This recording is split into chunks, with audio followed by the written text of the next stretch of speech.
सुप्रभात। मैं डॉक्टर चमन राय, प्राचार्य विद्या मंदिर शिक्षा संस्थान। आज मैं डीएलएड के प्रशिक्षु गण जो द्वितीय सेमेस्टर के प्रशिक्षु हैं उनके लिए मैकाले के विवरण पत्र पर थोड़ी बातें करना चाहूँगा। मैकाले के विवरण पत्र को जानने के लिए उसके पूर्व के समय की क्या शिक्षा की स्थिति थी, थोड़ी उस पृष्ठभूमि की चर्चा करना अनिवार्य दिखता है। शिक्षा में पहली बार ब्रिटिश इंडिया के अंदर शिक्षा मद में खर्च करने की बात 1813 के आज्ञा पत्र में उठाया गया था, जहां ये कहा गया कि भारतीय शिक्षा के लिए 1 लाख रुपये प्रति वर्ष और वो 1 लाख रुपये 2 मदों में खर्च करने की बात कही गई, साहित्य के पुनरुत्थान और विद्वानों के प्रोत्साहन के लिए।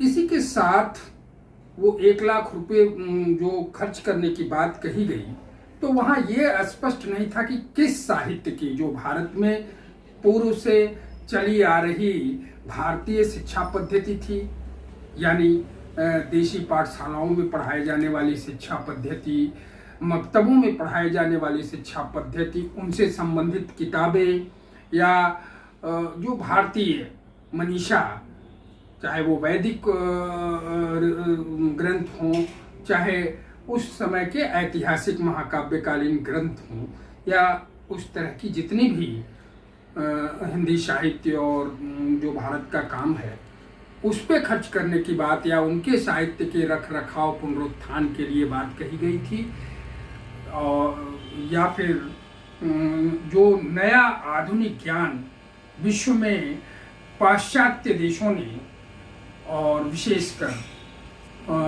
आंग्ल शासित देशों में अंग्रेजी के प्रादुर्भाव के साथ शुरू हुआ। अंग्रेजी के प्रादुर्भाव के साथ ही वो समय था विज्ञान जीवन के सभी स्तरों, जीवन के सभी दृष्टिकोण में अपना महत्व रखने लगा था। बात इसके साथ ही शुरू हुई और 1 लाख रुपए प्रति वर्ष जो खर्च करने की बात कही गई, क्योंकि उसमें स्पष्ट नहीं था, तो एक नया विवाद पैदा हुआ। प्राच्य पाश्चात्य विवाद के नाम से हम उसको जानते हैं। ये प्राच्य पाश्चात्य विवाद ईस्ट इंडिया कंपनी के अंदर जो शिक्षा को देखने वाली समिति थी, उसी के अंतर्गत 2 दल बने, एक प्राच्यवादी दल, एक पाश्चात्यवादी दल। प्राच्यवादी दल ये चाहता था कि भारत में जो पहले से चली आ रही शिक्षा पद्धति है उसके लिए ये मद खर्च किया जाए। पाश्चात्यवादी दल चाहता था कि भारत में आंग्ल ज्ञान के, अंग्रेजी ज्ञान के विस्तार, विज्ञान के आधुनिक विज्ञान को लाने के लिए इस मद को खर्च किया जाए। इस तरह से ये एक विवाद पैदा हुआ और इसका निपटारा हो नहीं सका, और 1823 में एक लोक शिक्षा समिति बनाई गई जो इस विवाद के निपटारा के लिए कार्य करने के लिए बनाई गई, और भारत में शिक्षा की स्थिति क्या है उसको देखने और शिक्षा में अपने सुझाव देने के लिए समिति, लोक शिक्षा समिति बहुत महत्वपूर्ण है, जो 1823 में बनाई गई। इसमें भी लोक शिक्षा समिति के 10 सदस्यों में भी आधे सदस्य प्राच्यवादी शिक्षा के मत में आ गए और आधे पाश्चात्यवादी। फलतः आज्ञा पत्र जो होता था वो 20 साल के लिए होता था। 20 साल, प्रत्येक 20 वर्ष बाद आज्ञा पत्र का पुनरावर्तन होता था, और ये आज्ञा पत्र ब्रिटिश संसद में पास किया जाता था, और उसके अनुरूप जो ब्रिटिश शासित देश थे उनमें चीजें चलाई जाती थी। तो 1813 के ठीक 20 वर्ष बाद 1833 में एक आज्ञा पत्र बना।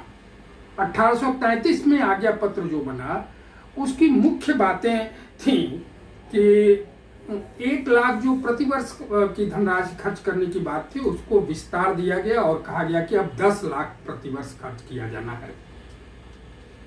ब्रिटेन की मिशनरियों को भारत में शैक्षिक कार्य करने देने के लिए पूरा छूट दे दिया गया 1833 के आज्ञा पत्र में। 1833 के ही आज्ञा पत्र में एक व्यवस्था दी गई कि जो गवर्नर जनरल की काउंसिल होती थी, जो भारत में शासनकाल को देखने के लिए बहुत प्रभावी काउंसिल होती थी, उस काउंसिल में एक कानूनी सदस्य की नियुक्ति की बात की गई और 1833 के ही आज्ञा पत्र में ये प्राविधान किया गया कि एक लॉ मेंबर उसमें बनाया जाए। फलतः भारत में लॉर्ड मैकाले ब्रिटेन से आते हैं और तत्कालीन गवर्नर जनरल विलियम बेंटिक जी उन्हें अपने काउंसिल का कानूनी सदस्य बनाते हैं। 10 जून 1834 को लॉर्ड मैकाले कानूनी सलाहकार बना दिए जाते हैं विलियम बेंटिक जी के काउंसिल के। और ठीक उसके बाद विलियम बेंटिक ने लोक शिक्षा समिति जो 1823 में बनी थी उसका चेयरमैन लॉर्ड मैकाले को बना दिया।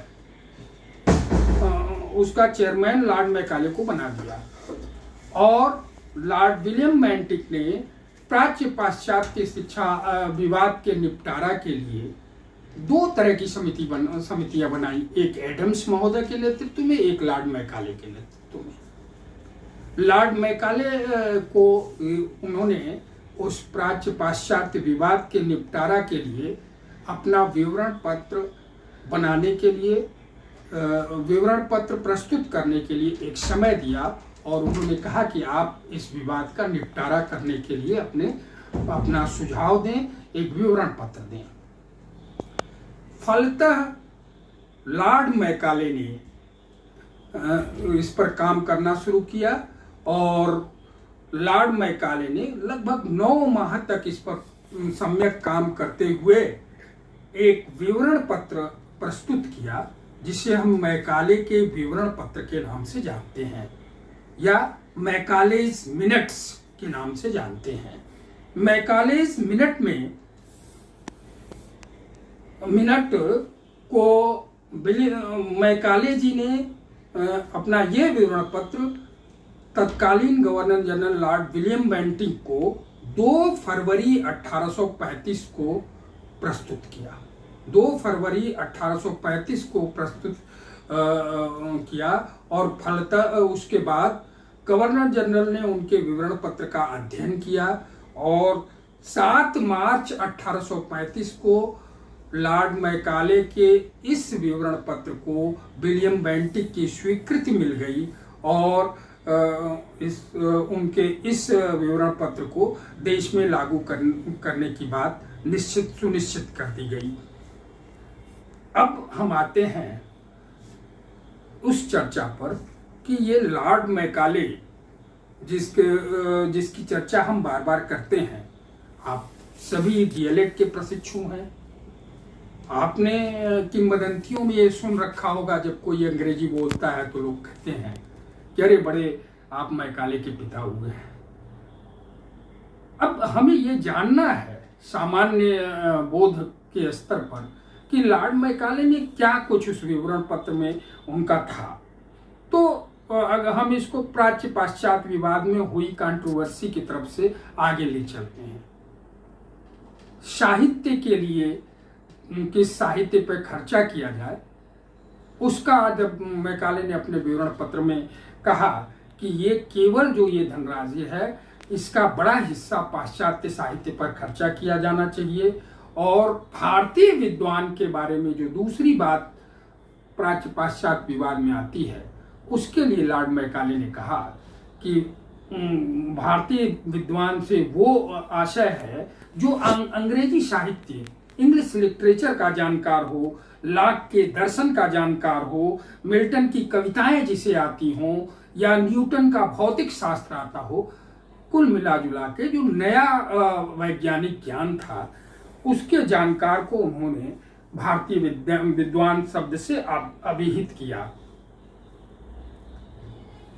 और साथ में ये भी कहा, ये बड़ा ही समझने वाली बात है, कि उन्होंने जब जो भाषा माध्यम की बात थी उसको स्पष्ट तौर पर कहा कि केवल ये पाश्चात्य ज्ञान आंग्ल भाषा में उपलब्ध है और इसीलिए अंग्रेजी भाषा का माध्यम अंग्रेजी हो। ये एक ऐतिहासिक कार्य मैकाले ने किया। वो प्रस्थान बिंदु है जहां से भारतीयों में को जबरन कह लें, या जहां से हमको अंग्रेजी पढ़ने के लिए विवश किया गया, या फिर जहां से हमने अंग्रेजी के बारे में सोचना शुरू किया, और या फिर अंग्रेजी को पढ़ते हुए हमने वैश्विक ज्ञान को समेटा। ये वो प्रस्थान बिंदु था। अब मैकाले जी जो आंग्ल भाषा के बारे में तर्क देते हैं, निश्चित नो डाउट वो ये कहते हैं कि आंग्ल भाषा विश्व की विद्वानों के द्वारा बनाई गई है, विश्व की सर्वोत्कृष्ट भाषा है, इस तरह की तमाम बातें वो करते हैं। और क्योंकि उनका ये कहना था कि ये शासक वर्ग की भाषा है, इसलिए सबको जानना चाहिए। साथ में वो जो दूसरी बातें जिस पे बड़े प्रश्न खड़े किए गए, कहा कि जो भारत की भाषा है, अरबी और संस्कृत साहित्य पूरा है, ये विकसित भाषा नहीं है, बल्कि यहाँ तक कह दिया कि ये बड़े ही गंवारू भाषा है। और भी एक कंट्रोवर्शियल स्टेटमेंट उन्होंने दिया कि भारत के जिन साहित्यों का ये बड़ा दमखम लेते हैं और बार बार जिनकी चर्चा करते हैं, वैदिक साहित्य और उनकी, ये कुछ नहीं है, ये केवल किसी यूरोपियन लाइब्रेरी के एक सेल्फ के बराबर है, जो बड़ा हास्यास्पद था और जिसका बाद में मैकाले ने स्वतः खंडन किया जब वो इन साहित्यों को जाना। लेकिन शुरू के समय में उन्होंने ये बात कहा। उन्होंने ये भी कहा कि जिस प्रकार लैटिन एवं यूनानी भाषाओं से इंग्लैंड में और पश्चिमी यूरोपीय भाषाओं से का पुनरुत्थान हुआ, उसी प्रकार अंग्रेजी से भारत का पुनरुत्थान होगा। भारतवासियों को अंग्रेजी का अच्छा विद्वान बनाया जा सकता है। मैकाले की एक और बात जो मैकाले मिनट में उन्होंने कहा था कि अंग्रेजी शिक्षा द्वारा देश में एक ऐसे वर्ग का निर्माण किया जा सकता है जो रक्त और रंग में भले ही भारतीय हो, पर रुचियों, विचारों, नैतिकता और विद्वता में अंग्रेज होगा। ये जो उन्होंने रक्त और रंग में भारतीय और रुचियों, विचारों और नैतिकता में अंग्रेज बनाने की बात कही, 1835 में कही गई ये बात निश्चित तौर पर आज हम भारतीयों को दिग्भ्रमित करते हुए हमारे मूल विचारों, मूल संस्कृतियों से दूर करती हुई प्रतीत होती। अब आइए जरा विचार करते हैं कि शिक्षा का क्या प्रारूप मैकाले ने बताया। मैकाले ने प्राथमिक शिक्षा के लिए जो अपना चिंतन दिया, उनका कहना था कि प्राथमिक में प्रवेश के साथ ही अंग्रेजी माध्यम अनिवार्य हो। ये अपने आप में भारतीयों के लिए बड़ा ही, उस समय में भारतीयों के लिए बड़ा संकट का प्रश्न था, क्योंकि हमारे परिवारों के अंदर न कोई अंग्रेजी जानता था, न हम अंग्रेजी, ठीक वैसे ही कि जैसे आज आपको कोई भाषा कह दी जाए कि आपको आज से फ्रांसीसी पढ़नी है, जापानीज पढ़नी है, तो ये बड़ा दुष्कर होगा। तो उस समय जब ये कह दिया गया कि जिनको भी पढ़ना है वो प्राथमिक शिक्षा से ही अंग्रेजी पढ़ेगा, और शायद यही कारण कि उन्होंने अंग्रेजी की जो अनिवार्यता की, तो उस पर यह किंवदंती चल पड़ी कि भारत में अंग्रेजी के जनक लॉर्ड मैकाले हैं, अंग्रेजी शिक्षा के जनक लॉर्ड मैकाले हैं। तो प्राथमिक स्तर पर जैसे ही उन्होंने अंग्रेजी की अनिवार्यता की, उससे भारतीयों में जो सबसे बड़ी दिक्कत हुई कि जो प्राथमिक शिक्षा सर्व समाज की आवश्यकता थी, जो प्राथमिक शिक्षा सार्वभौमिकरण की जरूरत थी, सबके लिए आवश्यक। किसी भी राष्ट्र में प्राथमिक शिक्षा प्रत्येक व्यक्ति का धर्म बनता है कि वो कम से कम प्राथमिक शिक्षा से लाभान्वित हो। अंग्रेजी अनिवार्य होने से प्राथमिक शिक्षा से भी हम दूर होने लगे, बड़ी संख्या स्कूलों से दूर हो गई। उसके बाद माध्यमिक स्तर पर जाके जो बात लॉर्ड मैकाले ने की, वो बात उन्होंने कहा कि माध्यमिक स्तर पर हमें द्विभाषीय की जरूरत है, जो शासक वर्ग यानी अंग्रेजों और भारतीय जनता के बीच में जो काम करे, यानी अधिकारी अंग्रेज हो और कर्मचारी भारतीय हो, जो भारतीय जनता की बात अंग्रेजी अधिकारी को बताए। तो माध्यमिक स्तर पर सभी को शिक्षा देने की बात नहीं की। जो प्राथमिक में जितने भी नामांकित लोग होते थे उनकी थोड़ी संख्या को उन्होंने माध्यमिक स्तर पर शिक्षा देने की बात कही, और वो दुभाषीय का काम करेंगे, यानी जिसे बाद में कहा गया क्लर्क बनाने के लिए शिक्षा देने की बात मैकाले ने किया। और वो माध्यमिक स्तर पर ये कह लीजिए कि क्लर्क शिक्षा की बात उन्होंने की। फिर उसके ऊपर हायर एजुकेशन के लिए स्पष्ट मैकाले ने अपने विवरण पत्र में कहा कि भारतीय लोगों में बड़ी संख्या ऐसी जो हायर एजुकेशन लेने के काबिल ही नहीं है, और उन्होंने कहा कि हायर एजुकेशन बहुत थोड़े से लोगों को, जो ईस्ट इंडिया कंपनी के लोग हैं, उस समय जो जमींदार लोग थे, जो वो लोग जो अंग्रेजों के नजदीक होते थे, शासक वर्ग से जुड़े होते थे, केवल उनको हायर एजुकेशन की बात कही। और इस तरह से शिक्षा में एक नए तरह का कॉन्सेप्ट लेके मैकाले आए, जिसे बाद में डाउनवर्ड फिल्ट्रेशन थियरी के नाम से जाना गया। अधोगामी निस्यंदन का सिद्धांत, छनाई का सिद्धांत, जिसमें स्पष्ट ये कहा उन्होंने कि उन्होंने ये बात कह डाली कि भाई उच्च शिक्षा कैसे सब लोग लाभान्वित होंगे। तो उन्होंने बताया कि उच्च शिक्षा लिया हुआ एक व्यक्ति जाके अपने समुदाय में कुछ लोगों को पढ़ाएगा, वो कुछ लोग और कुछ लोगों को पढ़ाएंगे, और वो कुछ लोग और कुछ लोगों को पढ़ाएंगे। इस तरह से ऊपर से नीचे तक शिक्षा छन छन के पहुंचेगी, जो भारतीय परिस्थिति में असंभव था। छनाई का जो सिद्धांत, जो शिक्षा में वो छनाई का प्रयोग किया उन्होंने, प्राइमरी लेवल से ही उन्होंने अंग्रेजी को अनिवार्य करके समग्र शिक्षा की तरफ से लोगों का ध्यान भटकाया। लोग विद्यालय जाने से डरने लगे अंग्रेजी के कारण। फिर उसके बाद माध्यमिक स्तर पर थोड़ा और कम किया संख्या, केवल वो वर्ग चाहिए उनको जो लिपिक वर्ग था, जैसा उन्होंने अंग्रेजी के लिए कहा था कि हम विचारों से अंग्रेज बनाना चाहते हैं। और इस तरह से भारत में एक नए तरीके का अंग्रेजी का विस्तार शुरू हुआ। अब अगर ये बातों को सामान्य तौर पर देखी जाए तो कई बार ये भी विवेचना मिलती है कि लॉर्ड मैकाले भारतीय शिक्षा के जनक हैं, अग्रदूत हैं। क्यों कहा गया भला अग्रदूत?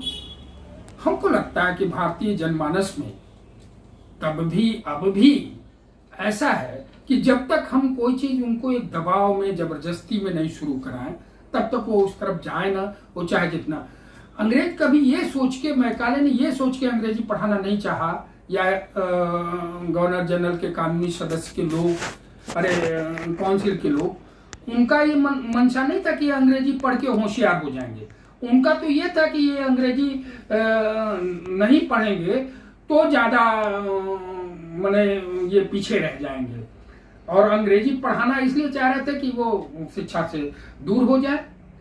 लेकिन यहाँ एक जो भारत के बड़े समाज सेवी थे, उस समय के समाज सुधारक राजा राम मोहन राय जी ने लोगों को अंग्रेजी का महत्व समझाना शुरू किया, और ये बताना शुरू किया कि शिक्षा भौतिक उन्नति के लिए भी जरूरी है। और शायद राजा राम मोहन राय तरीके लोगों की आवाज को लोगों ने सुना, एक कारण ये। दूसरा कारण, अंग्रेजी शिक्षा को सरकारी नौकरियों से जोड़ा गया, और सरकारी नौकरियों से जोड़ने के साथ भारत की जो प्राच्य शिक्षा ज्ञानदायिनी शिक्षा थी, उससे इतर एक नया कंसेप्ट आ गया कि हम पढ़ेंगे तो हम नौकरी पाएंगे, और नौकरी पाएंगे तो नौकरियों से जोड़ा गया। और क्योंकि भारत गुलाम भारत, उस समय बहुत ही आर्थिक तरह की दिक्कतें होती थी, बड़ी ही विपन्नता थी, तो लोगों को सरकारी नौकरी दिखने लगा और इस तरह से वो अंग्रेजी पढ़ने की तरफ लोग जागरूक हुए। और ये निश्चित तौर पर है कि भारत के वो लोग जो दादा भाई नौरोजी आदि ने भी पाश्चात्य शिक्षा के लिए लोगों को जागरूक किया और कहा कि ये आधुनिक शिक्षा है, भारतीयों को इसको लेना चाहिए, इससे हम वैश्विक ज्ञान से जुड़ेंगे, आधुनिक विज्ञान से जुड़ेंगे।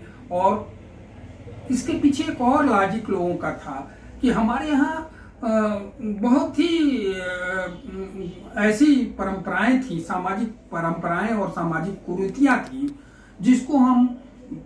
जिसमें हमारा पूरा समाज रचा बसा था, जिससे हमें हमारा बड़ा नुकसान हो रहा था। तो विज्ञान ने सिद्ध किया कि कहाँ क्या गलत हो रहा है, और हमारे जीवन में विज्ञान का प्रवेश होना अनिवार्य था। और उस विज्ञान के ज्ञान को लेने के लिए, क्योंकि सारा कुछ काम पाश्चात्य देशों में हो रहा था विज्ञान का, हमें अंग्रेजी जानना अपरिहार्य था। और इस तरह से एक दबाव में, या मैकाले के विवरण पत्र के दबाव में, मैकाले की विवरण पत्र को बेंटिक की स्वीकृति मिल जाने से हम लोगों ने अंग्रेजी पढ़ना शुरू किया।